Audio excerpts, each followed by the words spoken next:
Bonjour à tous et bienvenue sur ma chaîne.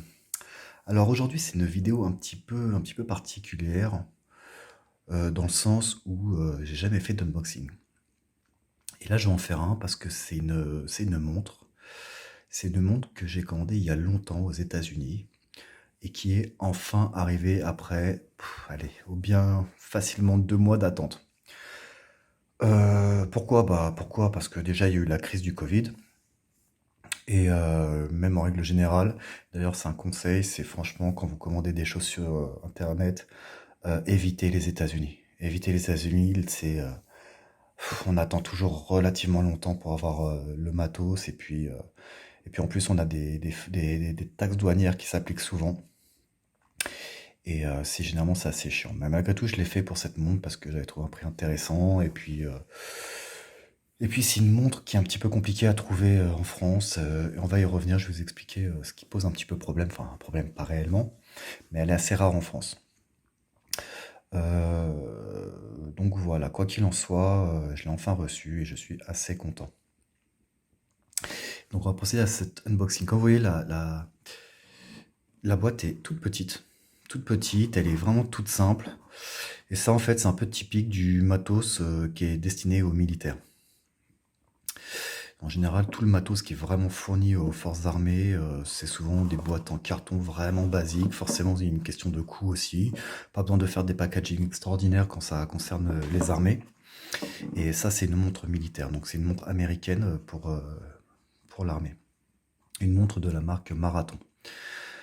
Marathon, c'est une entreprise américaine d'horlogerie qui a été créée en 1904. En 1904, si je dis pas de bêtises, qui est assez connue aux États-Unis, qui fabrique des montres assez chères et des montres tactiques. Donc là, vraiment, si vous êtes branché un peu montre militaire, là, je vais vous présenter une vraie montre militaire. Voilà, donc on va regarder, on va ouvrir ça. D'ailleurs, on voit dessus les références. Donc c'est une Marathon Navigator Pilot. Là, on voit, vous voyez, toutes ces références-ci.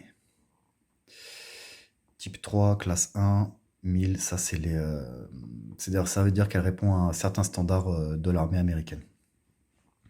Donc la marque Marathon Watch Company Ltd. Ça c'est le gars qui me l'a vendu et voilà. Donc c'est une montre. Et ben on va l'ouvrir. Allez, c'est parti.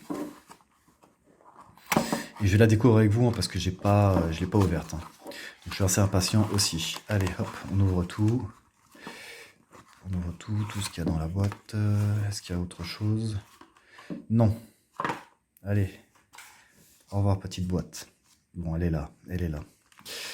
On va regarder alors, qu'est-ce qu'ils ont mis dans la petite boîte. Donc la marque Marathon. Marque intéressante, hein, une marque intéressante. Surtout si vous êtes intéressé au matos militaire, hein, puisque là, je vais vous expliquer un peu l'historique de cette montre-là et on va regarder un peu ses spécificités aussi, qui la rendent assez intéressante. Ok, authentique US Military Packaging. Ok, donc voilà, c'est bien ce que je vous disais. Les spécifications militaires. 1000 PRF 46374G, ok. Voilà, donc delivered to you in authentic US military packaging. Voilà, c'est bien ce que je vous disais. Fabriqué en Suisse, donc une marque américaine, une montre destinée à l'armée américaine, mais malgré tout fabriquée en Suisse. En soi, c'est pas très important, c'est souvent dans l'univers du montre un argument commercial, bien que le Made in Switzerland est vraiment le fabriqué en Suisse est vraiment une référence dans l'horlogerie, mais ça tout le monde le sait, je pense. Ah bah attendez, alors je vous ai dit une grossanerie, déjà ça commence bien, j'ai dit en 1904, ah oui, non, j'avais raison, ça a bien été créé en 1904, mais l'entreprise avait un autre nom, pardon. Donc l'entreprise qui avait un autre nom a changé de nom en Marathon en 1939, voilà. Donc ils vous disent qu'ils fabriquent du matériel militaire, des instruments de mesure, etc. Un haut level de manufacture. Celle-ci est fabriquée à La Chaux-de-Fonds, donc en Suisse. Voilà. Alors, les conneries. Alors, ça, c'est le truc, les conneries américaines. Donc, ils vous disent en cours, Marathon, si vous lisez pas l'anglais, si vous parlez pas anglais, Marathon est un fournisseur officiel du matos, voilà, relatif à un timing device, les montres, etc., de beaucoup de forces alliées du monde libre. The Free World, rien que ça. Franchement, on peut rigoler. Bon, bah, c'est américain, hein, de toute façon. Voilà, donc les Américains, les défenseurs du monde libre, ok, il n'y a pas de problème si vous voulez, il n'y a pas de souci. Il y avait ça aussi avec, qu'est-ce que ça nous dit? Donc, navigateur quartz, c'est une montre à quartz. Alors, c'est vrai que bon, les fanats d'horlogerie ne jurent que par l'automatique. Je suis pas un fanat d'horlogerie, mais j'aime ça. Et c'est vrai qu'en général, je regarde les montres automatiques. Ceci étant, j'ai quelques montres à quartz, bon, comme celle-ci, et j'en ai d'autres, et voilà, j'ai même des Casio G-Shock, enfin bon, moi j'ai pas de problème, hein, donc moi j'aime les montres en général, donc je m'en fous, un petit peu que ce soit automatique, mais c'est vrai que ça fait toujours plaisir d'avoir une belle montre automatique, mais bon, celle-ci ne l'est pas. Et c'est pas bien grave. D'autant plus pour ce qu'elle est destinée. Parce que les montres automatiques, c'est très bien.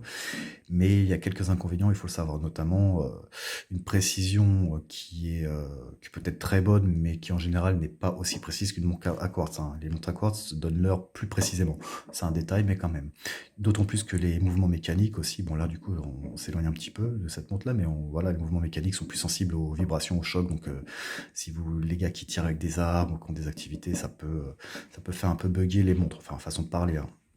On se comprend, enfin bref, donc le quartz c'est très très bien pour, euh, pour l'usage pour laquelle cette montre est destinée. Donc il donne à peu près, voilà, accuracy, la précision, plus, plus ou moins 0,3 ou 0,5 secondes par jour, donc c'est vraiment très très bien, mais bon c'est du quartz, donc c'est normal. Il faut remplacer la batterie, ok, hein. Donc cette montre est fabriquée en accord avec les spécifications et les specs militaires type 3 classe 1, analogique, une durée minimum de vie de 5 ans, antimagnétique, résistante à la corrosion, résistante à l'altitude, haute altitude, résistante à l'eau évidemment, mouvement électrique, batterie, etc. Bon bref, bon, allez, ça dégage. Allez, ouvrons-la, sortons-la de son petit plastique. Ah, c'est un packaging qui est vraiment minime. Hop là.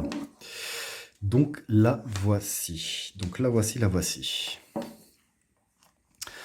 Alors, un peu l'histoire de cette montre-là. Bon, déjà, c'est une vraie montre militaire. C'est pas fait genre militaire, parce que parfois il y a des appellations military watch, et les montres ne sont pas du tout militaires ni destinées à l'armée. Là, c'est une vraie montre militaire.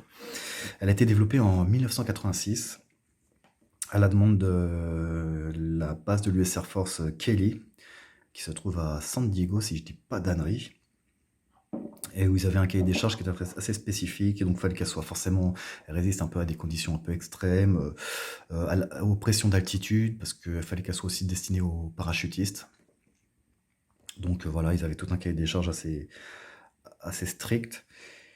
Et voilà, donc bon voilà, grosso modo, il fallait qu'il y ait une montre résistante, donc forcément, on n'est pas dans la montre de luxe, ça coûte quand même un certain prix, hein. Mais voilà. Je regarde en même temps, hein, je suis désolé, je bug un peu. Ouais, le bracelet est assez sympa, il est assez costaud, hein. Le mien est assez costaud, là j'aime beaucoup ça qui est assez large. La boucle est très sympa, en ferraille, ouais, c'est pas mal, pas mal. Alors bon, qu'est-ce qu'on pourrait dire d'autre? Le boîtier. Le boîtier n'est pas. Alors, il est extrêmement rigide. Je ne savais pas comment attendre exactement. Il est extrêmement rigide, mais il n'est pas du tout en fer. C'est de la fibre de carbone. Donc, c'est un boîtier en fibre de carbone. C'est vrai que la montre est assez légère et la densité, on dirait vraiment là au toucher, on dirait vraiment du métal. Mais c'est de la fibre de carbone. Voilà, bon, ça pour la plongée, enfin pas que pour la plongée d'ailleurs. Alors, ça c'est bidirectionnel. Ok, c'est assez agréable d'ailleurs. En plastique, hein. Ça semble être une sorte de plastique. Par contre, là, comme on appelle ça, c'est en anglais, ils appellent ça bezel, on va dire la lunette. Ouais, je crois que c'est la lunette que ça s'appelle. Faites voir un peu le profil. Ouais, elle est bombée. Un verre qui est bombé. Je pense que c'est en plastique. Je pense que c'est du plastique, mais c'est pas très très grave. On va virer ça, on va voir ce qu'il y a marqué derrière. Hop, hop, hop, hop, hop. Alors, qu'est-ce qu'il y a derrière? Navigator, donc la référence de cette montre-ci. Donc les spécifications militaires, ok. 1000 specs, ok, ok. Je sais pas ce que ça correspond exactement, le reste. Numéro de série, etc., etc. Bon, ok, bon, bref. Ouais, c'est vraiment là. Voilà, ça fait pas, c'est pas les fonds de boîtier qu'on peut voir dans certaines marques où c'est embouti, où c'est bien travaillé, les petits dessins. Là, c'est vraiment bon, du basique. Mais c'est du matos militaire, donc c'est très très bien, quoi. Enfin, c'est exactement, je m'attendais pas à autre chose d'ailleurs. Voilà, donc cette montre-là, elle est sympa. Alors, elle est un peu chiante à ramener en fond. D'ailleurs, je sais même pas si j'allais la recevoir un jour, puisque là, on le voit pas. Attendez, je vais essayer de me rapprocher un petit peu. Vous voyez là, tous les indicateurs d'heure, on le voit pas. Ah, c'est dommage. J'aurais dû mettre dans le noir. Et sur les aiguilles aussi, vous voyez, il y a des sortes de petits tubes. On les aperçoit là, sur la longueur des aiguilles et aussi à chaque numéro. En fait, ça, c'est une matière. On n'est pas dans du super luminova, vous savez, la matière phosphorescente qu'on trouve avec beaucoup de monde qui absorbe la lumière du jour, ou artificielle d'ailleurs, et donc qui la qui la redispatche, qui la redistribue dans la pénombre. Comme on a dans les trois quarts des montres, comme j'ai sur celle-ci et comme d'autres. Là, c'est pas du tout le même truc. Et si vous faites gaffe, vous allez voir, il y a un petit logo radioactif. Parce que ça, en fait, c'est du tritium. En fait, c'est une matière radioactive. Donc c'est pour ça qu'en France, c'est un peu compliqué en général de l'avoir en magasin. C'est une matière qu'on retrouve, enfin une matière, un produit, un gaz, je crois que c'est un gaz d'ailleurs, que l'on retrouve sur les organes de visée d'armes pour faire les tirs de nuit.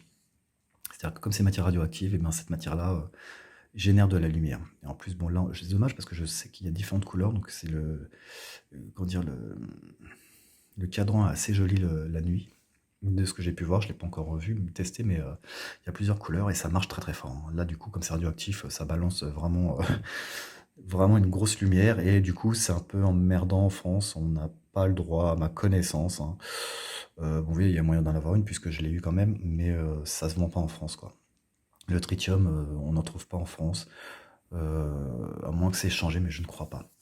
En tout cas, c'est bien plus efficace que le Super Luminova, etc., qu'on peut trouver sur les montres classiques ou tout ce qui est phosphorescent qui absorbe la lumière pour la rebalancer dans la pénombre. Là, c'est vraiment puissant, c'est vraiment autre chose, hein. C'est vraiment nickel. C'est vraiment le top en termes de. Enfin, j'allais dire de vision nocturne. Non, non, on va pas exagérer, mais en termes voilà, d'éclairage nocturne sur les montres, quoi. Donc, c'est pas mal du tout. Et on voit, il y a marqué, vous voyez, US Government. Donc c'est vraiment une montre destinée aux forces armées américaines. Donc voilà, donc j'ai pas grand chose à dire dessus. Donc on a dit qu'il y avait un boîtier en fibre de carbone, vraiment il a l'air vraiment très très costaud. Du tritium pour la visibilité, la lisibilité pardon, de nuit. C'est un mouvement ETA, si c'est un mouvement suisse ETA à quartz. ETA c'est une boîte suisse qui fabrique des mouvements haut de gamme, hein. Ils sont assez chers, et notamment des mouvements automatiques, mais aussi des mouvements à quartz. Et là c'est un mouvement à quartz fabriqué par cette compagnie suisse, donc c'est vraiment un gage de qualité. C'est-à-dire que même en étant du quartz, c'est un bon mouvement à quartz. ETA, c'est une marque réputée dans les mécanismes de montre. Donc voilà les amis, une courte vidéo.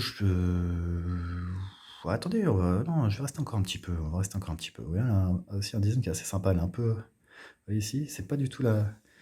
Elle est pas vraiment symétrique dans son design. Ça me plaît bien. Ça, c'est une montre que je vais utiliser, hein. Je vais l'utiliser pour faire des activités à l'extérieur et peut-être aussi dans un cadre professionnel. C'est même sûr, c'est même sûr. C'est même sûr que je vais l'utiliser dans un cadre professionnel. Voilà, elle est assez plate. En termes de taille, bon, voilà, ah merde, c'est pas terrible. Je suis pas bien installé. Bon, bref, elle est pas très grosse. Franchement, elle est vachement. Je trouve elle est bien. Elle est bien. On n'est pas dans la montre de luxe forcément, mais voilà, c'est une montre militaire. Moi, ça, c'est du matériel qui m'intéresse, quoi. De bonne qualité, je pense. Je l'ai pas testé, on va voir. Mais bon, normalement, les Américains, ils savent faire des choses de bonne qualité, donc elle ne devrait pas déroger à la règle. Et donc voilà, une montre marathon. Marathon pilote navigator. Une montre, une vraie montre militaire.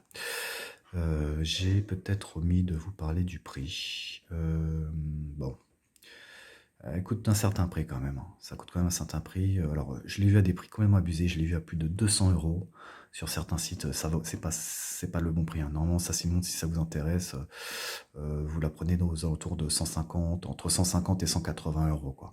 Plus, non, plus, c'est pas une bonne affaire. Donc voilà, donc je l'ai pas testée, je vais la tester. En tout cas, déjà, elle me plaît bien. En termes de gabarit, elle me plaît bien. En termes de look aussi, elle me plaît bien. Et voilà quoi. Sans être une montre de luxe, sans être une montre très chère. C'est quand même un prix, mais bon, pour avoir une bonne montre de qualité, en dessous de 100 €, franchement, de qualité, vous avez rien du tout. Et encore là, je vous parle vraiment de ces 100 € au bas mot. Donc là, elle est à 150, 160, entre 150 et 180 €, on va dire. Donc bon, c'est quand même un prix, mais dans l'univers des montres, c'est pas un prix qui est vraiment exagéré. Je suis très content d'avoir reçu, ça fait longtemps que je l'attendais. Je vais beaucoup l'utiliser. Ça, c'est une montre qui va vraiment, que je vais vraiment utiliser. Elle va m'être très utile. Et puis bon, voilà aussi, parce qu'aussi avoir des montres très chères, bah, on y fait gaffe quoi, et on a peur de les porter dans certaines situations. Et quand on la raye, et puis on raye toujours les montres, on finit toujours par lui mettre là, s'accrocher dans un mur ou une connerie, et là, franchement, ça fait toujours chier, quoi. Donc là, au moins, bon, même si elle coûte quand même un certain prix, le but, c'est pas de la péter, mais bon, ça, c'est une montre, moi, je vais pas me soucier avec, parce que je vais l'utiliser pour les activités extérieures, sportives, et aussi un petit peu professionnelles. Donc voilà, elle va être super. Voilà, elle va être super, super. Voilà, elle va être rentrée, elle va rentrer directement en concurrence avec même ma Casio G-Shock. J'ai une Casio G-Shock que j'ai pas présenté, une montre que j'adore. Même si au look, là, c'est vrai, on n'est pas dans les montres classiques. Moi, je suis plutôt classique, un peu comme celle-ci. Là, c'est d'autres choses. La G-Shock, carrément différent, mais la G-Shock, si vous en avez une, si vous avez testé, enfin, je veux dire, l'essayer, c'est l'adopter, quoi. C'est léger, c'est hyper solide. Il y a des fonctions qui sont super utiles. Comme les montres de plongée qui coûtent cher, bah, moi, en fait, je nageais avec des montres de plongée classiques. Et puis le jour où j'ai découvert la G-Shock, j'ai mis la G-Shock pour la plongée, quoi. Parce qu'en plus, je peux mettre un chrono pour les paliers de décompression. Vraiment, c'est nickel, il y a chrono. On peut mettre. Vraiment, il y a des alarmes, c'est vraiment pratique. En plus, c'est super étanche. Donc G-Shock, c'est super. Ça coûte un prix, hein, pareil, une G-Shock, hein. Donc là, elle me plaît bien aussi parce que bon, là, du coup, on est en analogique plus classique. Mais elle va entrer complètement en concurrence avec ma Casio G-Shock. Bien que je l'aime déjà beaucoup cette montre. Je l'aime vraiment déjà beaucoup quoi. Je trouve qu'elle a un super look, elle est vraiment sympa quoi. Voilà les amis, bon écoutez, je vous ai présenté cette petite montre-ci qui est quand même assez rare, hein. Enfin assez rare sous nos latitudes. Et, euh, et voilà, et voilà. Donc si ça vous intéresse, regardez Marathon, et ils font plein de montres. Attention, hein, ils font d'autres montres qui coûtent la peau des fesses, hein. Ça c'est une des moins chères qu'ils produisent, hein. Mais c'est un peu normal vu les matériaux aussi. Et voilà, bah écoutez, passez une bonne journée, une bonne soirée, et on se retrouve bientôt. Allez, salut!